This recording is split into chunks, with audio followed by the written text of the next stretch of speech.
ಮಕ್ಕಳಿಗೆ ಸಾಹಸ ಪ್ರವಾಸೋದ್ಯಮಕ್ಕೆ ಒತ್ತು ಕೊಟ್ಟು ಅಭಿವೃದ್ಧಿಪಡಿಸುವಂಥ ಒಂದು ಜವಾಬ್ದಾರಿ ಚೇತನಕ್ಕೆ ಈ ವರ್ಷ ನಾವು ನಮ್ಮ ಇಲಾಖೆ ಯುವಜನ ಸಬಲೀಕರಣ ಮತ್ತು ಕ್ರೀಡಾ ಇಲಾಖೆ ಪ್ರವಾಸೋದ್ಯಮ ಇಲಾಖೆಯೊಂದಿಗೆ ನಾವು ಒಡಂಬಡಿಕೆ ಮಾಡಿಕೊಂಡು ನಾವು ಎರಡು ಇಲಾಖೆಯು ಸೇರಿಕೊಂಡು ಈ ವರ್ಷ 10 ಪ್ರಮುಖವಾದಂಥ ಸಾಹಸ ಕ್ರೀಡೆಗೆ ಸಂಬಂಧಪಟ್ಟಂಥ ಕಾರ್ಯಕ್ರಮಗಳನ್ನು ನಮ್ಮ ರಾಜ್ಯದಲ್ಲಿ ಆಯೋಜಿಸಿದ್ದೇವೆ. ಅದರಲ್ಲಿ ಪ್ರಥಮ ಮತ್ತು ಅತಿ ಒಂದು ಇಂಪಾರ್ಟೆಂಟ್ ಅತಿ ಪ್ರಮುಖವಾದಂಥದ್ದು ಕಾಳಿ ಕಯಾಕಿಂಗ್. ಇದೊಂದು ರಿವರ್ ವಾಟರ್ ರಾಫ್ಟಿಂಗ್ ಇದು ಒಂದು ಪ್ರಥಮ ಅಂತಾರಾಷ್ಟ್ರೀಯ ಮಟ್ಟದ ಕ್ರೀಡಾಕೂಟ ನಮ್ಮ ದಾಂಡೇಲಿಯ ಕಾಳಿ ನದಿಯಲ್ಲಿ ವ್ಯವಸ್ಥೆ ರಾಜ್ಯದ ಇತಿಹಾಸದಲ್ಲಿ ಪ್ರಥಮ ಬಾರಿಗೆ ಮಾಡಿದೆ. ಈ ಕಾಳಿ ನದಿಯ ವೈಶಿಷ್ಟ್ಯ ಏನು ಅಂದರೆ ಅಲ್ಲಿ ದಾಂಡೇಲಿಯ ಒಂದು ಡ್ಯಾಮ್ ಇದೆ, ಸೂಪಾ ಡ್ಯಾಮ್. ಸೊ ಆ ನೀರೇನಿದೆ ಸುಮಾರು 10 ಕಿಲೋಮೀಟರ್ ಸ್ಟ್ರೆಚ್ನ ನೀರು ನಾವು ಕಾಯಕ್ಕೆ ಯೂಸ್ ಮಾಡ್ಬೋದು. ಅದಕ್ಕೆ ಕಂಟ್ರೋಲ್ಡ್ ಸಿಸ್ಟಮ್ ಇದೆ. ಯಾಕಂದರೆ ಡ್ಯಾಮ್ನಲ್ಲಿ ನೀರಿನ ಎಷ್ಟು ಯಾವ ಸ್ಪೀಡಲ್ಲಿ ನೀರು ಬರಬೇಕು, ಎಷ್ಟು ನೀರು ಬರಬೇಕು ಅಂತ ಕಂಟ್ರೋಲ್ ಮಾಡಲಿಕ್ಕೆ ಆಗೋದ್ರಿಂದ ಮತ್ತು ಬಿಳಿ ನೀರು ಈ ವೈಟ್ ವಾಟರ್ ಏನಿದೆ ಇದು ಇಡೀ ಪ್ರಪಂಚದಲ್ಲಿ ಅತ್ಯಂತ ಆಕರ್ಷಣೀಯವಾದದ್ದು. ನಮಗೆ ಆ ಬಿಳಿ ನೀರಿನ ವ್ಯವಸ್ಥೆ 365 ದಿವಸ ಸಿಗ್ತಕ್ಕಂಥ ಏಕೈಕ ಒಂದು ಜಾಗ ಕರ್ನಾಟಕದಲ್ಲಿದೆ.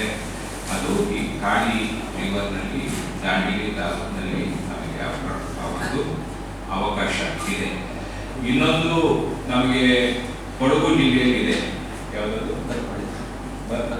ಬರ್ಕುಳಿ ಇದೆ. ಬಟ್ ಅಲ್ಲಿ ಮಳೆಗಾಲದಲ್ಲಿ ಮಾತ್ರ ಮಾಡಲಿಕ್ಕಾಗುತ್ತೆ, ಬೇರೆ ಸಮಯದಲ್ಲಿ ಮಾಡಲಿಕ್ಕೆ ಆಗುತ್ತಿಲ್ಲ. ಇವತ್ತಿದು ಕಾಯಾಕಿಂಗ್ ಇರ್ತಕ್ಕಂಥ ಇದು ಏನಿದೆ ಸ್ಪೋರ್ಟ್ಸ್ ಇಡೀ ದೇಶದಲ್ಲಿ ಬರೀ 3 ಕಡೆಗಳಲ್ಲಿ ನಡೀತದೆ. ಒಂದು ಮಲ್ಬಾರ್ ಒಂದು ನಡೀತದೆ, ಮತ್ತೆ ಒಂದು ಮೇಘಾಲಯದಲ್ಲಿ ನಡೀತದೆ, ಮತ್ತೊಂದು ಗಂಗಾ ನದಿಯಲ್ಲಿ ನಡೀತದೆ. ಸೊ ಗಂಗಾ ನದಿ, ಮಲ್ಬಾರ್ ಕೇರಳ ಮತ್ತು ಮೇಘಾಲಯ ಬಿಟ್ಟರೆ ಈಗ 4ನೇ ಒಂದು ಅಂಥ ಪ್ರಶಸ್ತವಾದ ಸ್ಥಳ ಕಾಳಿ ನದಿಯಲ್ಲಿ ಈ ವರ್ಷ ಪ್ರಥಮವಾಗಿ ನಾಡಿದ್ದು 2ನೇ ತಾರೀಕಿನಿಂದ 4ನೇ ತಾರೀಕುವರೆಗೆ 3 ದಿವಸದ ಈ ಒಂದು ಇಂಟರ್ನ್ಯಾಷನಲ್ ಇವೆಂಟ್. ಫಾರಿನ್ಸ್ ಕೂಡ ಬರ್ತಾರೆ, ಬೇರೆ ಬೇರೆ ಅದರಲ್ಲಿ ಈವೆಂಟ್ಸ್ ನಡೀತದೆ, ಬೇರೆ ಬೇರೆ ಕ್ರೀಡಾ ಸ್ಪರ್ಧೆಗಳು ನಡೀತದೆ. ಆ ಎಲ್ಲ ಕಾರ್ಯಕ್ರಮಗಳು ನಾಡಿದ್ದು 2ನೇ ತಾರೀಕು ಪ್ರಾರಂಭ ಆಗುತ್ತಿದೆ. ಈಗ ನಾನು ಆಗಲೇ ಹೇಳಿದಾಗೆ ಪ್ರವಾಸೋದ್ಯಮ ಇಲಾಖೆಯ ಜೊತೆಗೆ ನಾವು ಸಹಾಯದೊಂದಿಗೆ 10 ಇವೆಂಟ್ಸನ್ನು ಈ ವರ್ಷಕ್ಕೆ ಪ್ಲಾನ್ ಮಾಡಿದ್ದೇವೆ. ಜೂನ್ 2017ರಿಂದ ಫೆಬ್ರವರಿ 2018ರವರೆಗೆ ಅಂದರೆ 8 ತಿಂಗಳ ಕಾಲ 10 ಕಡೆಗಳಲ್ಲಿ. ಒಂದು first is Kali river festival, 2ನೇದು ಬ್ಯಾಂಗ್ಳೂರ್ ಬೌಲ್ಡರಿಂಗ್ ಚಾಂಪಿಯನ್ಶಿಪ್, 3ನೇದು sailing regatta at Vanivilas Chitradurga, 4ನೇದು ದಸರಾ ಸಾಹಸೋತ್ಸವ ಮೈಸೂರಿನಲ್ಲಿ, 5ನೇದು ಬಾದಾಮಿ ರಾಕ್ ಫೆಸ್ಟಿವಲ್, 6ನೇದು ನಂದಿ ಚಿಕ್ಕಬಳ್ಳಾಪುರ ಜಿಲ್ಲೆ ನಂದಿ ಹಿಲ್ಸ್ನಲ್ಲಿ ನಂದಿ ಅಡ್ವೆಂಚರ್ ಫೆಸ್ಟಿವಲ್, 7ನೇದು ಡಿಸೆಂಬರ್ ತಿಂಗಳಲ್ಲಿ ಉಡುಪಿ ಅಡ್ವೆಂಚರ್ ಫೆಸ್ಟಿವಲ್, 8ನೇದು ಯಾದಗಿರಿ ಅಡ್ವೆಂಚರ್ ಫೆಸ್ಟಿವಲ್, 9ನೇದು ಅವಧಿ ಬೌಲ್ಡರಿಂಗ್ ಫೆಸ್ಟಿವಲ್ ಮತ್ತು 10ನೇದು Asia cup sport climbing competition. ಹೀಗೆ 10 ಇವೆಂಟ್ಸನ್ನು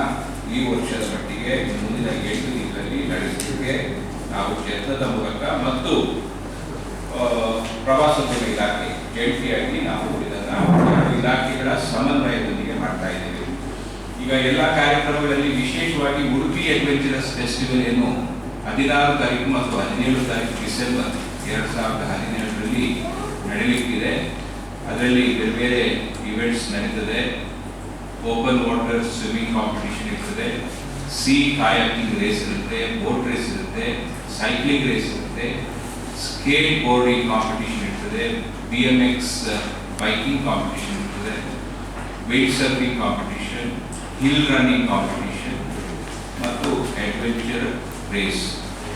ಇಷ್ಟು ಮತ್ತೆ ಇದು ಇದೆಯಲ್ಲ, ಇದು ಕಾಂಪಿಟೇಷನ್ಸ್. ಮತ್ತೆ ಜನರಲ್ ಪಬ್ಲಿಕ್ಕಿಗೆ at subsidised cost or no cost general ಪಬ್ಲಿಕ್ಕಿಗೆ ಭಾಗವಹಿಸಲಿಕ್ಕೆ, ಕಾಂಪಿಟೇಷನ್ ಅಲ್ಲ, ಹೀಗೆ ಭಾಗವಹಿಸಲಿಕ್ಕೆ bouldering, slack climbing, sailing, kayaking, windsurfing, introduction to scuba driving, jet ski, parasailing ಮತ್ತು ಪ್ಯಾರಾಮೋಟರ್, ಹೀಗೆ ಇನ್ನಿತರ ಕಾರ್ಯಕ್ರಮಗಳು ನಡೀತದೆ.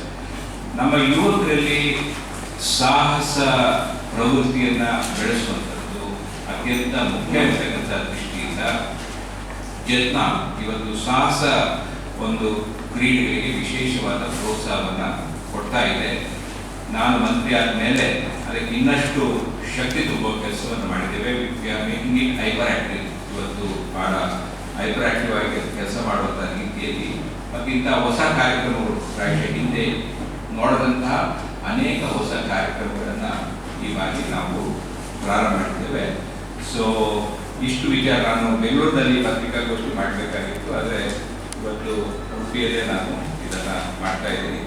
ಅದೇ ರೀತಿಯಲ್ಲಿ workshop on safety procedures in aqua sports and rescue, ಇದರ ಬಗ್ಗೆ ಕೂಡ ಉಡುಪಿಯಲ್ಲಿ ಒಂದು ವರ್ಕ್ಶಾಪನ್ನು ವ್ಯವಸ್ಥೆ ಮಾಡ್ತೀವಿ.